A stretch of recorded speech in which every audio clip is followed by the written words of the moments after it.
Bismillahirrahmanirrahim. This is Stars Academy, Allama Iqbal Town, Lahore. Dear students, before we start our lecture today, we have to keep in our mind the test code E2 and lecture number 3.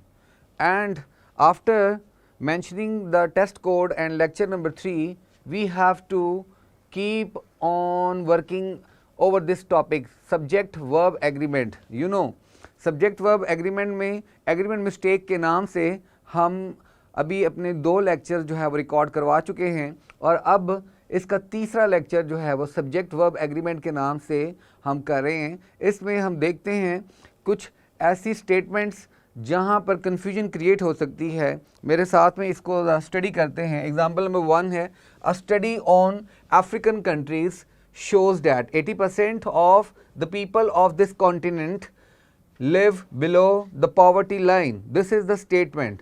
और कहाँ कहाँ इस statement में जो है confusion create हो सकती है, ज़रा इसको मेरे साथ में अंडरस्टैंड करें। मैं अंडरलाइन कर रहा हूँ कुछ एरियाज़ को। अ study, the very beginning of this expression a study. A study जो है वो बेसिकली क्या चीज़ है, हमने देखना ये है एक लॉन्ग स्टेटमेंट के अंदर वर्ब से पहले वाले पोर्शन में आपको मालूम है कि sometime a subject consist of one word, sometime more than one word, 2 word or more than 2, 3, 4, 5, 6, 7, 8, 9, 10 words. किसी भी तरह का सब्जेक्ट हो सकता है, but if it is consisted of more than 1 or 2 words, definitely we will go for the chief word, the key word, I mean the main word of the subject. क्योंकि एक ऐसा सब्जेक्ट जिसमें एक से ज़्यादा अल्फाज मौजूद होंगे उसमें हमने डेफिनेटली वर्ब भी तो कोई ना कोई सप्लाई करना है। इधर it could be a singular और प्लूरल वर्ब। यही तो एग्रीमेंट मिस्टेक्स में मोस्ट इंपॉर्टेंट एरिया है। यानी अगर हम सिंगुलर सब्जेक्ट देना चाहते हैं या प्लूरल सब्जेक्ट देना चाहते हैं, before we have to select the verb according to the number, function and formation of the subject, we have to go towards the most important or the chief word of the subject that is very significant in the subject portion. यानी अगर हमारे पास इस वक्त इस statement के अंदर अ study on African countries, यहाँ तक पूरा एक एरिया है, ये सारा सब्जेक्ट है। मैं इस सारे को अंडरलाइन कर रहा हूँ। अ study on African countries, this is the subject. मैंने रेड में जिसको अंडरलाइन किया ये पूरा सब्जेक्ट है। इसमें वर्ड्स ज़रा काउंट कीजिए। आ स्टडी यानी ए को हम अंडरलाइन कर, ए को हम वन कंसिडर करते हैं, स्टडी को 2, ऑन को 3, अफ्रीकन को 4 और कंट्रीज़ को 5। These are 5 words all together. इस सब्जेक्ट में 5 वर्ड्स मौजूद हैं और मोस्ट इंपॉर्टेंट और चीफ वर्ड कौन सा है? अगर वो सिंगुलर है तो वर्ब भी सिंगुलर होगा, अगर वो प्लूरल है तो वर्ब भी प्लूरल होगा। क्या कंट्रीज़ जो है, अफ्रीकन कंट्रीज़ जो है ये सब्जेक्ट है, मेन सब्जेक्ट है? क्या आ स्टडी मेन सब्जेक्ट है? यानी इनमें से कोई एक तो डिसाइड करना होगा। डेफिनेटली हमें यहाँ पर इस पूरे अंडरलाइन एरिया में से चीफ वर्ड जो है अ स्टडी को जो है वो पिन पॉइंट करना होगा। अ स्टडी ऑन अफ्रीकन कंट्रीज़ में अ स्टडी जो है वो मेन जो है वो और चीफ वर्ड है, इसलिए मैं इसको यहाँ पर लिख रहा हूँ चीफ वर्ड। ये चीफ वर्ड है अ स्टडी। तो चीफ वर्ड की मुनासबत से हम इसका वर्ब डिसाइड करेंगे। अगर वो सिंगुलर है, और डेफिनेटली ये सिंगुलर है। चीफ वर्ड क्या है? चीफ वर्ड सिंगुलर है। ये चीफ वर्ड सिंगुलर है, इसलिए हम वर्ब भी सिंगुलर लेंगे। और वो क्या है जी? वर्ब इसका सिंगुलर है। ये शोज सिंगुलर वर्ब, क्योंकि सिंगुलर सब्जेक्ट था तो सिंगुलर ही जो है सिंगुलर नाउन होगा, तो सिंगुलर ही जो है वो वर्ब होगा। यानी अ स्टडी जो है वो एक सिंगुलर नाउन है, इसलिए इसका वर्ब भी शोज सिंगुलर वर्ब होगा। अ study on African countries shows. यहाँ तक बात क्लियर हुई। इससे आगे बढ़ते हैं। That 80% of the people. अब पीपल ऑफ के बाद जो है आपको मालूम है ये ऑफ फ्रेज है। ऑफ के बाद जो है यहाँ पर 80% ऑफ द पीपल, यहाँ पर एक और नाउन आ गया। और ये नाउन कौन सा है? ये नाउन प्लूरल है, प्लूरल नाउन और चीफ वर्ड क्या है 80%, तो प्लूरल नाउन है 80%, ये प्लूरल नाउन हो गया 80% ऑफ द पीपल, यानी लोगों की एक बहुत बड़ी तादाद, अब ये रहा ये प्लूरल बन गया 80% of the people of this continent, तो यहाँ तक जो है बेसिकली ये एक सब्जेक्ट था ऑफ दिस कॉन्टिनेंट, तो क्या दिस कॉन्टिनेंट इसमें चीफ वर्ड है या 80% ऑफ द पीपल, यानी लोगों की बड़ी तादाद जो है वो इसमें चीफ वर्ड है। डेफिनेटली 80% ऑफ द पीपल इसमें जो है मोस्ट इंपॉर्टेंट एरिया है, इसलिए हमने प्लूरल नाउन उसको कंसिडर किया और उसके अकॉर्डिंगली हम यहाँ पर वर्ब जो है वो प्लूरल सप्लाई करेंगे। और प्लूरल वर्ब कौन सा है, यानी इसको हम नाम देंगे plural verb, this is PV plural verb. Live ना के लिव्स, तो 80% of the people of this continent live and below the poverty line. So in this way, my dear student, in an expression where we find out many words as a subject, we have to find out the chief word in that long subject word. According to that, we have to supply, we have to select or elect, we have to find out the right verb. This is called the agreement between subject and verb. Agreement mistakes में इसको बहुत importance है। इसी तरह से हम एक और एग्जाम्पल में जाते हैं, एग्जाम्पल नंबर 2 में the fear of terrorist। अब इसमें the fear of terrorist and militants, यहाँ तक ये पूरा सब्जेक्ट है, the fear of terrorist and militants, ये मैंने जो एरिया अंडरलाइन किया है ये सब्जेक्ट है। आपको मालूम है अ लॉन्गर एक्सप्रेशन और a shorter expression can only be divided into only 2 parts, one is subject, other is definitely yes, other क्या है प्रेडिकेट है, यानी एक हिस्सा सब्जेक्ट कहलाता है और दूसरा प्रेडिकेट कहलाता है। यानी मैंने जो एरिया अंडरलाइन किया है इसको सब्जेक्ट बोलेंगे, इस पूरे पोर्शन को, इस पूरे एरिया को, और इसके अलावा बाकी सारा हिस्सा प्रेडिकेट कहलाएगा क्योंकि उसमें वर्ब मौजूद होगा, यानी हैज़ मेड ये वर्ब है। एनीवेज अब चलते हैं इसको फर्दर डिस्कस करने। द फियर ऑफ टेररिस्ट, इसमें जो है वो हमारे पास टेररिस्ट जो है वो एक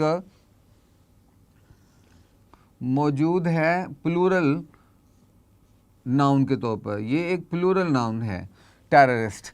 एंड मिलिटेंट्स, मिलिटेंट्स भी एक प्लूरल नाउन है, दोनों प्लूरल हैं। ओके, मिलिटेंट्स भी और टेररिस्ट भी।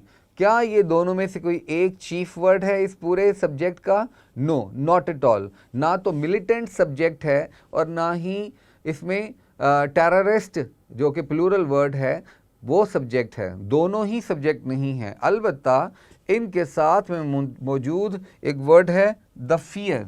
ये जो वर्ड फियर है, वर्ड फियर, ये बेसिकली इस पूरे सब्जेक्ट का चीफ वर्ड है। इसे मैं यहाँ पर चीफ वर्ड के नाम से लिख रहा हूँ और ये सिंगुलर है, सिंगुलर नाउन है, SN singular noun, chief word. तो फिर इसके अकॉर्डिंगली हमें वर्ब सप्लाई करना होगा और वर्ब कौन सा है इसमें? हैज़, इसमें वर्ब हैज़ है और ये सिंगुलर वर्ब है। ओके, तो फियर भी सिंगुलर, चीफ वर्ड भी सिंगुलर और इसका वर्ब भी सिंगुलर, हैज़, हैव नहीं है यहाँ पर। The fear has made them flee the city. My dear student, in this way आपको जो है वो चीज़ों को एनालिसिस में लाना है ताकि कोई मिस्टेक ना हो जाए। इससे आगे एक और एग्जांपल में चलते हैं।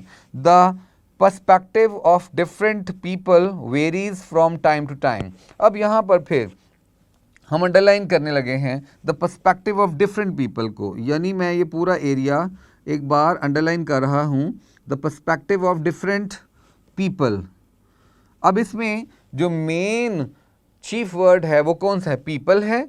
No, not at all. People इसमें मेन और चीफ वर्ड नहीं है बल्कि पर्सपेक्टिव है, पर्सपेक्टिव ऑफ डिफरेंट पीपल है। तो पर्सपेक्टिव को आप यहाँ पर ब्लॉक कर लें, पर्सपेक्टिव को आपने यहाँ ब्लॉक कर लेना है और इसको मेंशन करना है सिंगुलर नाउन। ओके, और इसके अकॉर्डिंगली आपने यहाँ पर वर्ब सप्लाई करना है और वो भी सिंगुलर है। वेरीज, पर्सपेक्टिव सिंगुलर तो वर्ब भी सिंगुलर, यानी according to the noun, according to the formation function and according to the compactness of singular noun we have to supply the verb accordingly. तो perspective singular है इसलिए verb भी singular होगा. The perspective of different people varies, vary नहीं होगा, varies from time to time. My dear student, यहाँ से अब हम बढ़ते हैं एक और पॉइंट की तरफ. कुछ ऐसे नाउन्स हैं जो अपेरेंटली और जो शेप में अपनी फॉर्मेशन में प्लूरल हैं और उनको हम प्लूरल ही कंसीडर करते हैं. और उन नाउन्स में से कुछ नाउन्स मैंने यहाँ लिखे हैं, जैसे शॉर्ट्स है, सीजर्स है, इसी तरह आई ग्लासेस हैं, थ्रॉन्ग्स हैं, स्पेक्टिकल्स है, जीन्स है, पैंट्स एट्सेट्रा. ये डिफरेंट किस्म के नाउन्स हैं जिनके लास्ट में एस भी आता है और ये प्लूरल दिखते भी हैं और ये प्लूरल होते भी हैं, लेकिन कभी कभी ये सिंगुलर के तौर पे भी यूज़ होते हैं. वो कब होते हैं अभी हम इसको भी डिस्कस कर लेते हैं. तो प्लूरल के तौर पे जब इनको डिस्कस करेंगे तो कैसे, your eye glasses. Eye glasses जो है वो एक प्लूरल जो है वो नाउन है, इसलिए हम योर आई ग्लासेस को जो है वो प्लूरल कंसिडर करेंगे और उसके साथ आर ही आएगा. तो ये बिल्कुल ठीक है, यहाँ इसे टिक करते हैं. एक और एग्जांपल देखते हैं कि ये सिंगुलर कब बन सकता है. Eye glasses, eye glasses singular कब बनता है. अ पेयर ऑफ, जब आप इसके साथ में अ पेयर ऑफ यूज़ करेंगे, यानी आपने जो ही इसके साथ ए यूज़ किया, ए, अ पेयर ऑफ, तो फिर ये सिंगुलर में कन्वर्ट हो गया. A pair of your eye glasses is dirty, are को क्रॉस कर देंगे. ओके, अब आप सिंगुलर इसे कंसिडर करेंगे क्योंकि अब पेयर ऑफ को लिंक करेंगे इस के साथ. ठीक है, अब चलते हैं एक और पॉइंट को डिस्कस करने. यहाँ पर है जी वर्ड नन. नन को मैंने ब्लॉक में कर दिया है और ये एक इम्पॉर्टेंट एडजेक्टिव है, एक इम्पॉर्टेंट वर्ड है नन. नन को आपने यूज़ करना है बतौर सिंगुलर के भी और प्लूरल के भी, यानी नन जो है वो सिंगुलर के तौर पे भी यूज़ होता है और प्लूरल के तौर पे भी यूज़ होता है. कब सिंगुलर के तौर पे यूज़ होता है, कब प्लूरल के तौर पे, इसको ज़रा डिस्कस कर लेते हैं. Look at the example, none of the money. अब आपने गौर करना है, यानी यहाँ पर जो नाउन है वो सिंगुलर है, नॉन काउंट नाउन है. मैं यहाँ NCC, non count noun, NCC money को नॉन काउंट नाउन मैंने लिखा है. और जब आप नन के बाद जो है वो देखते हैं ऑफ यूज़ हुआ, तो ऑफ के बाद अगर नॉन काउंट नाउन यूज़ हो गया है तो फिर आप यहाँ पर सिंगुलर वर्ब लगाएंगे, यानी हैज़ को प्रीफर करेंगे और हैव को क्रॉस कर देंगे. एक बात तो ये, यानी नन के बाद जो ही ऑफ यूज़ होगा, प्रेपोजिशन ऑफ यूज़ होगी, ये डिसाइड करेगी कि ऑफ के बाद आने वाला नाउन, यानी यहाँ पर वर्ड मनी है, ये सिंगुलर है या प्लूरल है, नॉन काउंट है या काउंट है. अगर तो नन के बाद ऑफ प्रेपोजिशन यूज़ होती है और ऑफ के बाद ऐसा नाउन यूज़ होता है जो काउंट है और नॉन काउंट है और इसी तरह सिंगुलर और प्लूरल का सा मामला है, तो फिर उसी के मुताबिक आप वर्ब भी सप्लाई करेंगे. मिसाल के तौर पर नन के बाद ऑफ यूज़ करते हैं, ऑफ के बाद एक नाउन यूज़ करते हैं जो कि जो है सिंगुलर है, तो फिर वर्ब भी सिंगुलर होगा. अगर ऑफ के बाद नाउन ऐसा यूज़ हुआ जो प्लूरल है तो फिर वर्ब भी प्लूरल होगा. यानी ऑफ के बाद आने वाला नाउन सिंगुलर तो वर्ब सिंगुलर, अगर ऑफ के बाद आने वाला नाउन प्लूरल तो फिर वर्ब भी प्लूरल. यानी एक और एग्जांपल में देखते हैं. नन, ये एक एग्जांपल थी, ये दूसरी एग्जांपल है, नन ऑफ द टीचर. अब आप देखिए ऑफ द टीचर, यानी यहाँ पे वर्ड टीचर जो है वो सिंगुलर नाउन है, तो वर्ब कौन सा आना चाहिए, फिर सिंगुलर आना चाहिए. None of the teacher want slash wants, तो वांट्स को हम टिक करेंगे, वांट को क्रॉस करेंगे क्योंकि वांट जो है प्लूरल नाउन्स के साथ आता है, जबकि वर्ड टीचर सिंगुलर है. Teacher wants failure for his students. कोई भी टीचर नहीं चाहता कि उसके स्टूडेंट्स जो हैं वो नाकाम हो जाएं, ऐसा बिल्कुल कोई हो ही नहीं सकता, कोई सोच ही नहीं सकता. तो none of the teacher wants failure for his students. एक और एग्जांपल में जाते हैं नंबर 3 में, नन ऑफ द बॉटल्स. अब देखें ऑफ के बाद नाउन जो है वो बॉटल्स प्लूरल है, प्लूरल नाउन आ गया तो वर्ब भी प्लूरल होगा। None of the bottles are, is नहीं होगा, none of the bottles are empty. तो माय डियर स्टूडेंट, आपने फोकस करना है नन वाले एक्सप्रेशन में कि नन के बाद अगर ऑफ है तो ऑफ के बाद आने वाला नाउन सिंगुलर है तो वर्ब सिंगुलर, नाउन प्लूरल है तो वर्ब प्लूरल। एक बात, दूसरी बात ये कि नन अगर अकेला आता है तो वो सिंगुलर ही रहेगा, ठीक है। इसी तरह से एक और पॉइंट की तरफ बढ़ते हैं, ये है अ नंबर ऑफ। बड़ा इंपॉर्टेंट ये पॉइंट है, छोटा सा, इसको अंडरस्टैंड करें। अ number of, a number of जो है वो शो करता है इनडेफिनेटनेस को, यानी यहाँ पे मैं ब्रैकेट में लिख रहा हूँ इनडेफिनेट, इनडेफिनेट नंबर,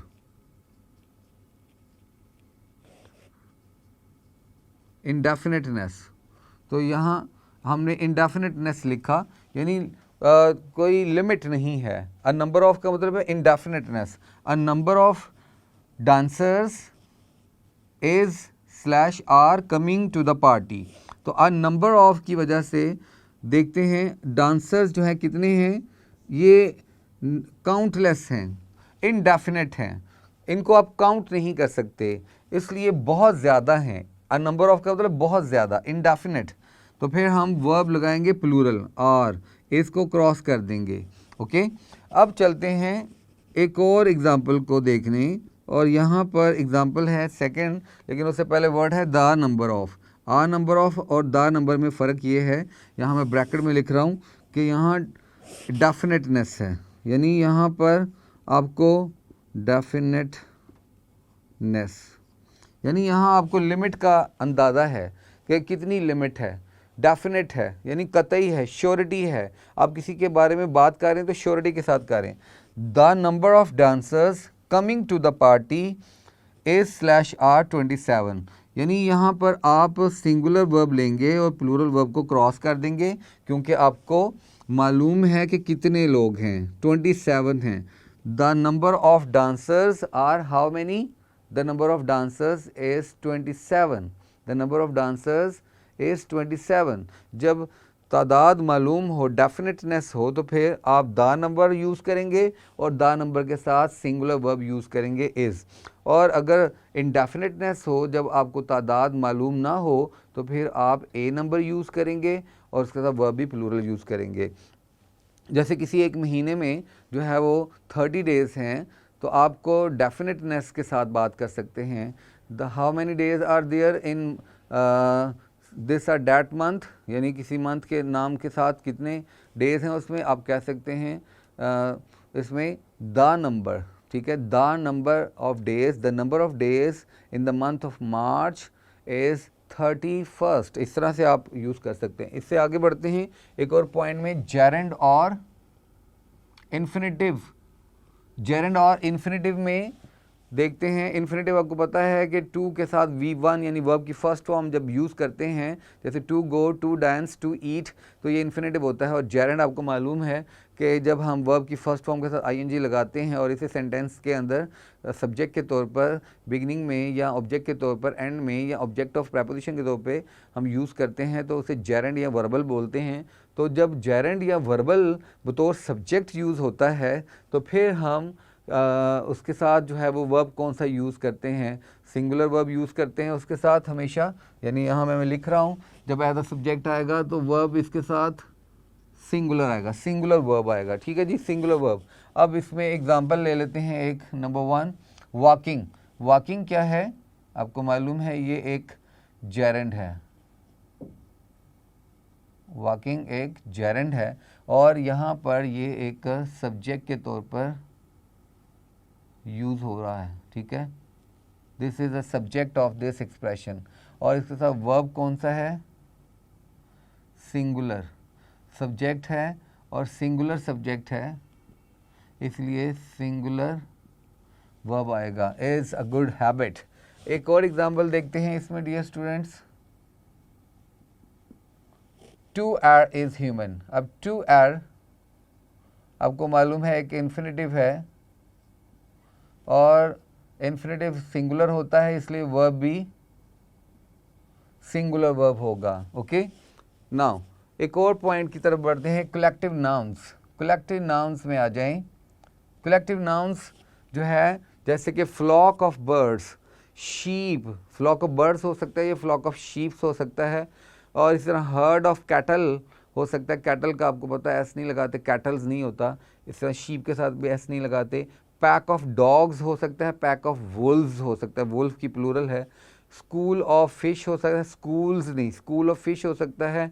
और प्राइड ऑफ लाइन्स एट्सेट्रा, ये सब कलेक्टिव नाउन्स के तौर पे यूज़ होते हैं। जब ये कलेक्टिव नाउन्स के तौर पे यूज़ होते हैं तो फिर इनको वर्ब भी सिंगुलर ही सप्लाई करना पड़ता है। मैं इनके साथ लगाने लगा हूँ सिंगुलर वर्ब, आप इनको सप्लाई करोगे, ठीक है।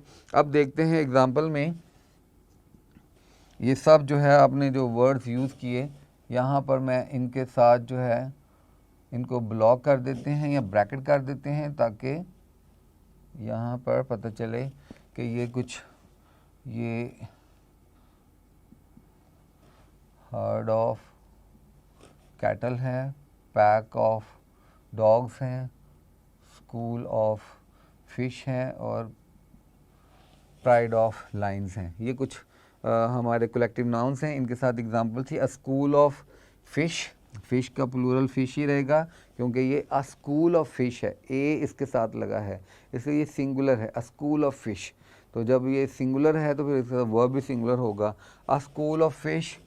यहाँ पर मैं इसको अंडरलाइन कर रहा हूँ, singular noun, a school of fish, और ये कलेक्टिव है, अ सिंगुलर कलेक्टिव नाउन इसका नाम होना चाहिए। मैं दोबारा से लिखता हूँ, सिंगुलर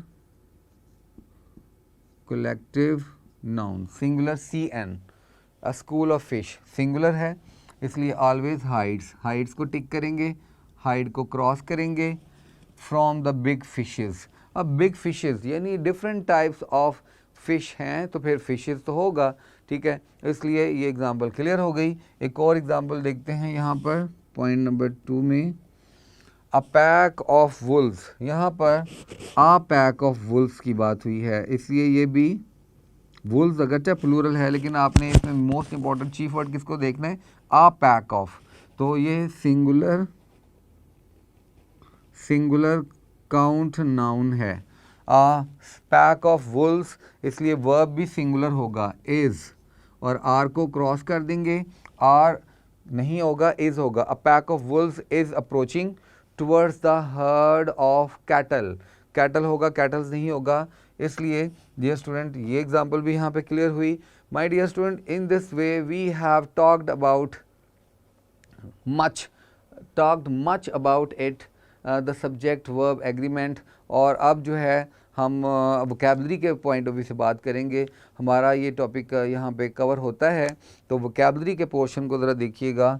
वोकेबलरी में डियर स्टूडेंट्स आपको मालूम है कि लास्ट E1 में आपने 1 से 50 तक वर्ड्स तैयार किए थे, और E2 के अंदर जो है वो आपने नेक्स्ट 50 वर्ड्स यानी 51 से 100 तक वर्ड्स तैयार करने हैं। वर्ड्स के साथ सिनोनिम्स और उनके एंटोनिम्स होंगे, यानी 51 में वर्ड आपके पास मौजूद है, जो आपको लिस्ट दी गई है ब्लेज, और ब्लेज के लिए जो सिनोनिम हैं वो हैं फ्लेम्स या ब्रिलियंस, ये इनके सिनोनिम्स हैं। और एंटोनिम्स क्या हैं, डार्कन या सबड्यू करना। डियर स्टूडेंट, आपने इस तरह 51 से जो है वो वर्ड्स को तैयार करते चले जाना टिल 100 जाना है, और 100 में लास्ट वर्ड है कंटेम्प्टिबल। कंटेम्प्टिबल के लिए जो सिनोनिम है वो है हेटफुल, और एंटोनिम है एडमायरेबल। माय डियर स्टूडेंट, आपको ये सारे वर्ड्स और इनके सिनोनिम्स और इनके एंटोनिम्स जो है प्रिपेयर करना है, ताकि आपकी जो वोकेबलरी डेफिशिएंसी है वो दूर हो जाए। अगरचे कि आप लोगों की वोकेबलरी बहुत अच्छी होगी, क्योंकि आपने अपने इंटरमीडिएट में सारी टेक्स्ट बुक के सिनोनिम्स को प्रिपेयर किया है। Very good, well done. I hope for the best for you people, and I wish कि आप सारी वोकैब को अच्छी तरह से गो थ्रू करें, उन्हें रिवाइज़ करें, ताकि आप मैक्सिमम स्कोर जो है वो सिक्योर कर सकें। God bless you, thank you very much.